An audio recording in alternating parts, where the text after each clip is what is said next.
I learned early that there was a correct way to exist, not from books, from faces, from the way a room went quiet when I walked in.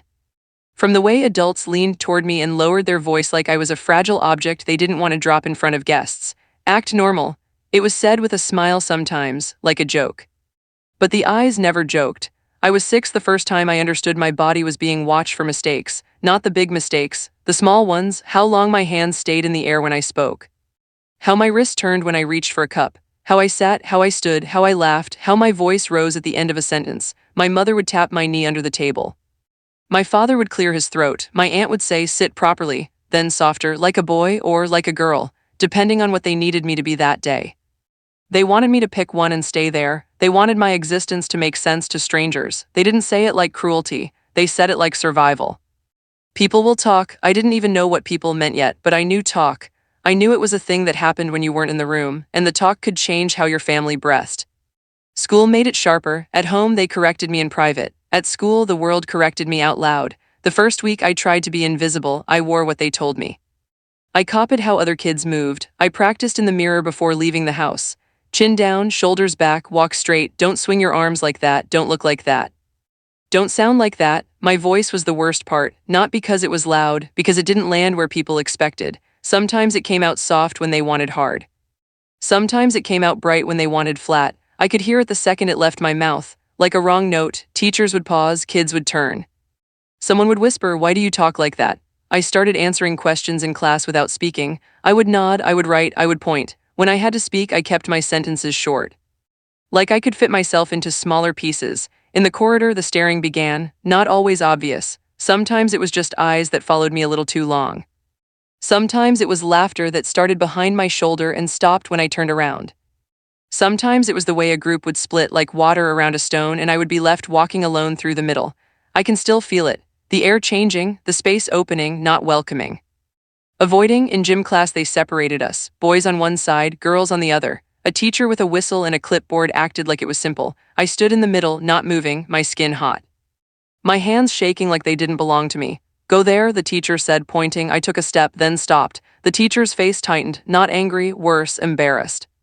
As if my hesitation was something sticky on their clean floor. Don't make it difficult, they said. Kids watched, some with curiosity, some with disgust. Some with the kind of delight that comes from watching someone else get pulled apart. I picked a side, it didn't matter which. Either way, I was wrong. On one side, someone said, why are you here? On the other, someone laughed and said, look at the way you run. I started asking the nurse for excuses. Stomachache, headache, dizzy, anything. Some days the nurse looked at me like she understood. Some days she looked at me like I was lying to get attention. But I never wanted attention. Attention was heat. Attention burned. At lunch, they would keep a seat empty next to me. Not because they saved it, because nobody wanted it. I would sit with my tray and pretend I liked the quiet. I would chew slowly so I wouldn't have to swallow my tears. Sometimes a kid would sit with me out of pity. They would ask a question, then regret it as soon as I answered. They didn't know what to do with me. I didn't know what to do with me. I became an expert at reading faces. A slight lift of a brow, a glance that lingered, a mouth pressed tight. I could tell when someone decided I was too much, too strange, too embarrassing. I learned to shrink before they told me to. At home, it was worse in a different way because it wasn't strangers. It was my own blood. When relatives came over, my mother would fix my hair with sharp fingers. She would smooth my clothes like she was trying to erase wrinkles and something deeper. Then she would stand close and whisper, please, just be normal today. Normal, as if it was a costume hanging in my closet. As if I was choosing not to wear it, my father wouldn't whisper. He would call me into the room and look at me like he was measuring damage. Watch how you sit, he'd say. Lower your voice, don't do that with your hands. Sometimes he would mimic me. A quick little movement, a bend of the wrist, a tilt of the head, then he'd shake his own head in disgust. See, he would say, that, don't do that. I would stand still. I would try to freeze myself into a shape he could accept. Inside, something would twist, not anger, fear, the fear of becoming a story my family told as a warning. At family gatherings, I became background, not invited into photos, not asked about school, not included in games. When cousins ran outside, someone would say, stay here. When plates were passed around, mine would arrive last like I was an afterthought. If I laughed too loud, someone would glance at my mother. If I spoke too much, my father's jaw would tighten. And always the same sentence came sooner or later. Don't embarrass us. They said it like I was about to spill something. Like I carried shame in my pockets and might drop it on the carpet. Sometimes an aunt would pull me aside, not unkindly, just firmly. You know what people say, she'd whisper. We're trying to protect you. Protect me from what? From being seen, from existing in public as myself, from the truth that I could not become what they needed. They didn't hit me. They didn't scream all the time. That almost made it harder because I had no obvious bruise to point to, just a slow erasing, a steady correction, a constant pressure. Like a hand on the back of my neck, guiding me into smaller and smaller spaces. There were moments that stayed with me like splinters. Once, in 7th grade, a teacher asked me to read aloud. I stood, I held the paper, my hands trembled. I started reading. 2 sentences in, the class began to laugh, not everyone, just enough. The teacher frowned and said, "Stop reading like that." Like that, I looked up, my throat closed. Like what? I asked, and my voice cracked on the question. More laughter. The teacher sighed, annoyed now. Just read normally, they said. I sat down. My face burned for an hour. I didn't volunteer again for the rest of the year. Another time, my mother took me shopping before a wedding. She held up an outfit and watched my expression. When my face didn't brighten, her smile dropped. "You're going to wear this," she said. I tried to speak, not to argue, just to breathe. She leaned in close, her voice low and tight. "Do you want your father to die of shame?" she whispered. It was dramatic, it was unfair, but it worked. Because it wasn't about fabric, it was about my family's fear. I wore the outfit. At the wedding, I stood near the wall. People smiled at me, then looked away too quickly. Like looking at me too long might infect them with my difference. A cousin's friend asked, "So what are you?" He said it lightly, like he was asking my favorite color.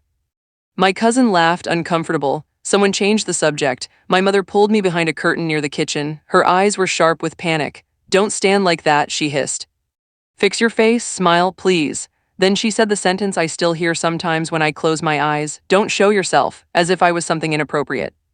As if my existence was private and shameful, as if I was a secret the family kept in a dark drawer. Over time, I stopped going places, not because I didn't want to. Because the cost of being seen was too high. My father started leaving me home when he visited friends. He would say, "It's better if you stay," not cruelly, matter of fact. Like leaving a pet at home because it might behave badly. When relatives called, my mother would say, "They're not feeling well." I became not feeling well for years. I remember hearing laughter outside my room during a holiday dinner. The clink of glasses, the smell of spices. I stood behind my door listening. I didn't enter. Nobody came to get me. The loneliness was not loud. It was the quiet realization that the world moved on without you, even your own world. I tried to fix myself. I tried so hard. I watched videos on how to speak, how to deepen your voice, how to change your posture, how to walk. I practiced in the bathroom until my throat hurt. I read lines from books to make my tone flatter, heavier, more acceptable. I carried my shoulders like weights. I trained my face into neutral. I laughed with my mouth closed. I sat with my knees at the angle that was expected. Sometimes I succeeded for an hour. Sometimes for a day, but it never lasted. Because it wasn't a habit I could change. It was something inside me that wasn't interested in pretending forever. And when the mask slipped even slightly, the world responded.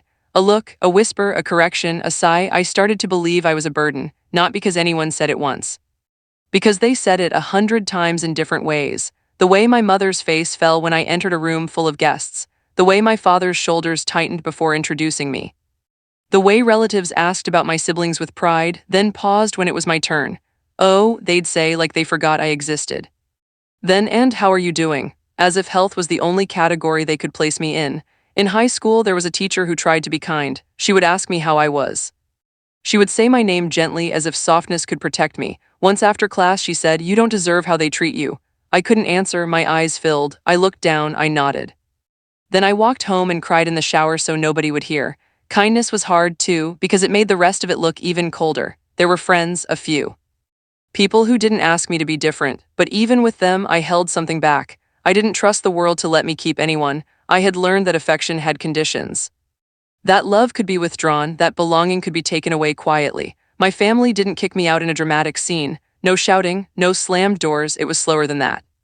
A gradual pushing toward the edge. I was included less, mentioned less, invited less. When plans were made, my name was not part of the sentence. When photos were posted, I was not tagged. When stories were told, I was not the main character. I was a shadow in the background if I existed at all. One day, my mother said, "Maybe you should stay home today." There was an event. A cousin's engagement, a big gathering, lots of family. She said it with a careful voice, like she was trying not to cut me while holding the knife. "I don't want anyone to say anything," she added quickly. "You know how people are." I stared at her. I could see the relief in her eyes already, the relief of a smoother day, a day without tension. A day without the fear that I might act wrong in front of others. I wanted to ask, what about me? But my mouth wouldn't open because I already knew the answer. That day I stayed in my room. I heard the cars leave, I heard the quiet, I sat on my bed and felt like furniture, useful only when not noticed. Later that night they returned with sweets and stories.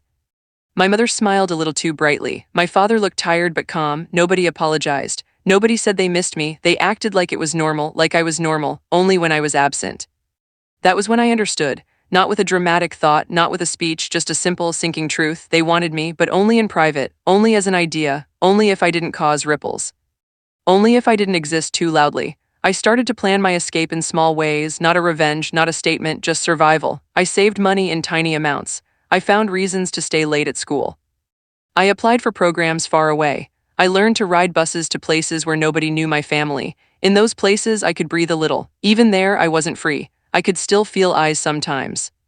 I could still hear laughter sometimes. But the shame didn't belong to my family anymore. It belonged to strangers, and strangers didn't have the power to rewrite my childhood. When I finally moved out, it wasn't a clean break. My mother cried. My father nodded stiffly. Relatives said polite things. Good luck, study hard. Nobody said be yourself. Nobody said we're proud of you. They said things that felt safe, things that didn't touch the real subject. Things that allowed everyone to pretend nothing difficult had happened. In my new place, I tried to build a life. I tried to make friends, I tried to work, I tried to talk without flinching. Some days I felt almost normal, not the normal they wanted, a different normal, a quiet one, a lived-in one, but the old words followed me: act normal, don't embarrass us, lower your voice. Stop moving like that, be careful, be careful, be careful. Sometimes I would be standing in a grocery store, reaching for something on a shelf, and I would suddenly adjust my hand midair.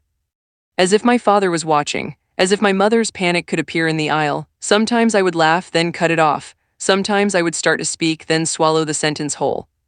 The shame lived in my muscles, the confusion lived in my bones. Even now, years later, I still feel the old separation, not always visible, but always there. At holidays, I get invited sometimes. Not always. When I go, my mother watches me like she's waiting for trouble. My father speaks to me in careful tones. Relatives greet me with that quick smile that doesn't reach the eyes. A few avoid me completely. They move away in small steps. They get busy when I approach. They talk to the person beside me instead of me. I learn not to chase them. I learn not to beg for warmth. But I still feel it, the cold space, the quiet message: you are extra, you are complicated, you make people uncomfortable. Once, at a family gathering, my aunt pulled me aside near the kitchen just like before. She said, "You know we love you." Then she looked around to make sure nobody heard and added, "Just don't draw attention, okay?" My throat went tight. I nodded, not because I agreed. Because I was tired. Tired of fighting a battle that had no clear enemy and no clear ending. Tired of carrying everyone's embarrassment like it was my job. On the way home that night, I sat on the bus and watched the city pass by. Lights, windows, people in warm rooms, people laughing without checking themselves first. I felt a familiar loneliness. Not dramatic, not cinematic, just a steady ache, like hunger, but there was something else too, a small dignity. Not pride, not victory, just the quiet knowledge that I was still here. That despite all the corrections, the staring, the separation, the disappointment, the avoidance, I had not disappeared completely. I survived in pieces, in habits, in small decisions. In the way I learned to soothe myself when the world got sharp. In the way I learned to leave rooms that made me feel small. In the way I learned to choose people who didn't flinch at my existence. It is not a clean story. Some days I feel strong. Some days I feel like that child again, standing between two lines in gym class, trying to guess where I'm allowed to stand. Some days I can speak freely. Some days my voice catches and I hear the old laughter in my head. Some days I can walk with ease. Some days I correct my own hands without noticing. I still get told sometimes in subtle ways, at work, in public, by strangers who think they're being helpful, just be normal. They don't know what it costs. They don't know how many years I spent trying. They don't know that normal was never the point. I don't want revenge. I don't fantasize about proving anyone wrong in a grand moment. I just want quiet. A life where I don't have to rehearse my body before leaving the house. A life where I can exist without translating myself into something smaller. I'm not there yet. Maybe I never will be completely. But I'm here. I pay my rent. I buy my groceries. I laugh sometimes fully before I catch myself. I look in the mirror some mornings and feel a soft kind of acceptance, like a hand on my own shoulder. Not fixing, not correcting, just staying. Survival looks like this. A person continuing. A person learning slowly to stop apologizing for taking up space. A person carrying loneliness and still choosing to step outside, even when the world wants you hidden, Even when your own family once asked you not to appear. Even when the words "don't embarrass us" still echo in the back of your mind like a warning bell. I hear them, and I keep walking anyway.